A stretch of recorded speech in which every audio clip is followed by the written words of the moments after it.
No snowflake in an avalanche ever feels responsible. I bet you know the saying. When there are too many people involved in an action, the individuals feel little personal accountability for the outcome, even if they played a part in it. There was a special group of people operating at Unit 731. They were called Gishi. The literal English translation is technician, but their other titles are more specific: doctor, professor, researcher, scholar. Yes, you heard that right. There is no accurate tally of how many technicians there were at Unit 731. According to a revelation in 2024, there were 57 technicians operating there between February 1944 and August 1945. They were the core of this unit. This man, Toda Shozo, was twice the head of the medical department at Kyoto University. And here is his research report for Unit 731. 8,000 yen for cold weather gear research. 7,000 yen to study the sanitation of the unit's locale. In total, more than 250 million yen of research fund was dispensed. Shozo's belief was that medical experts should also contribute to Japan's invasion of the Manchuria region. Toda Shozo was once Shiro Ishii's teacher. And here is Ishii, in the middle, surrounded by well-known professors from all over Japan. A lecturer wrote in his diary, "The professor seems to have an agreement with the military. He suddenly ordered us to go to Manchuria and provide technical support to the army. Abandoning my ongoing research, on which I had worked very hard, was very painful to me. So I said no. But the professor said, 'How dare you refuse? Given Japan's climate today, you are being treasonous. If you don't go to the army, I won't allow you to study under me anymore.'"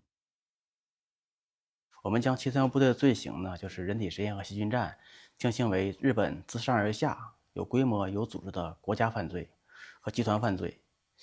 为什么说是集团犯罪呢？就说日本的医学界、政界、军队全部参与其中。比方说，从行业上来说，日本医学界的包括京都大学、京都医科大学、东京医科大学都参与其中。为什么他们医学界的人会参与进来？因为在我们传统的感觉说，教授啊或者这种医学生，他们相对比较有道德一些吧。但是这个明显是一个比较反常识的一个事情。就是二战期间呢，日本是在一个总体战的理念下实施对华战争的。所有日本的医学界全部在裹挟到战争中。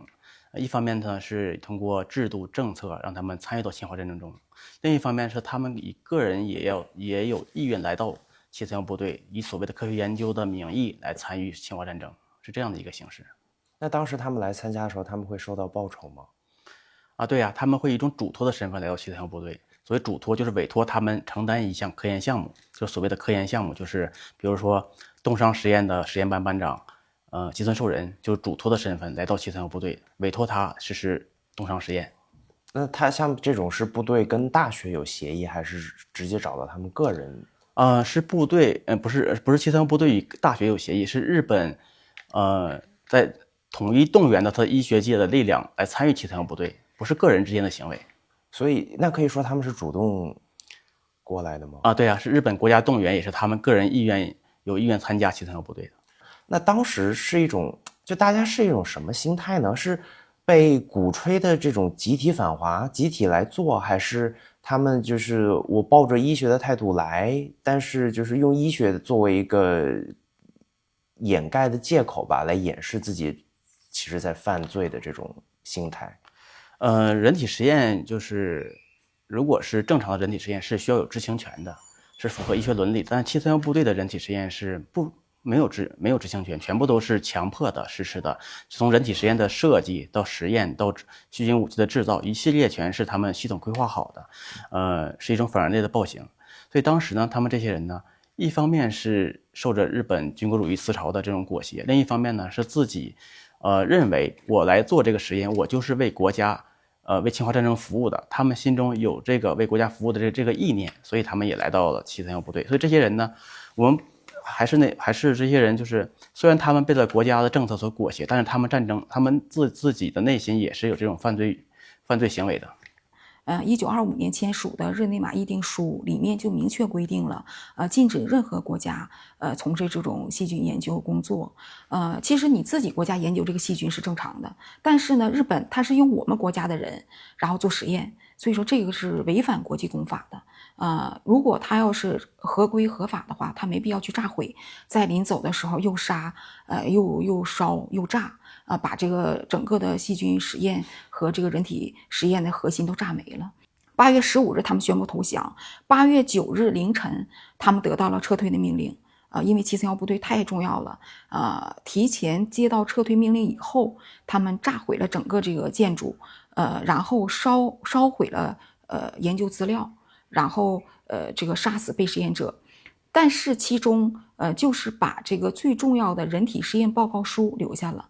然后开着飞机，石井四郎他的女婿，然后开着飞机将石井四郎这些高官和这些重要的资料，然后呢逃回了日本，然后其他的队员都是通过火车逃回去的。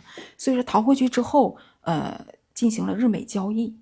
731部队在回国以后，然后美国得到消息之后，迅速就和日本高官还有731部队的队长，像这个石井四郎还有北野正次进行沟通，就说要对他们进行审判，进行这个东京审判嘛，但是石井四郎就把这个最重要的这部分资料交给了美国，然后美国就以此来庇护了他们战争的这个责任，所以说在东京审判上，731部队没有一个人受审，反而呢他们在回国之后都是担任了要职，什么大学的校长、医院的院长，是这样。Here is a list of the post-war service condition of the known former Unit 731 members.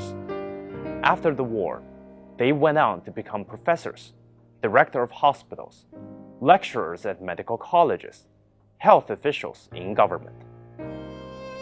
I was told that none were punished, and no one admitted to what they did.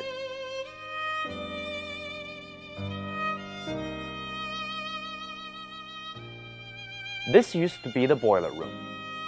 When Unit 731 fled Harbin, this was one of the buildings they tried to destroy. All that's left now is this bombed-out wall, now an iconic structure, standing as a reminder of what once happened here. When the Second World War ended, a Nazi officer was put on trial. His name was Otto Adolf Eichmann, an officer of the Schutzstaffel, a key paramilitary organization in Nazi Germany. During his trial, German-American historian Hannah Arendt made the following observations. Whatever he did, as far as he could see, as a law-abiding citizen. He did his duty, as he told the police and the court over and over again. He not only obeyed orders, he also obeyed the law. The trouble with Eichmann was precisely that so many were like him, and that the many were neither perverted nor sadistic, that they were and still are terribly and terrifyingly normal.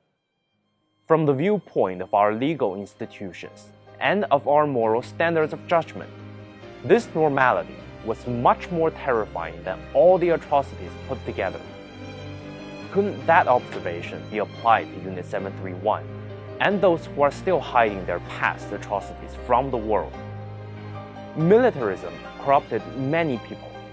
It turned lifesavers into butchers, enlighteners into torturers.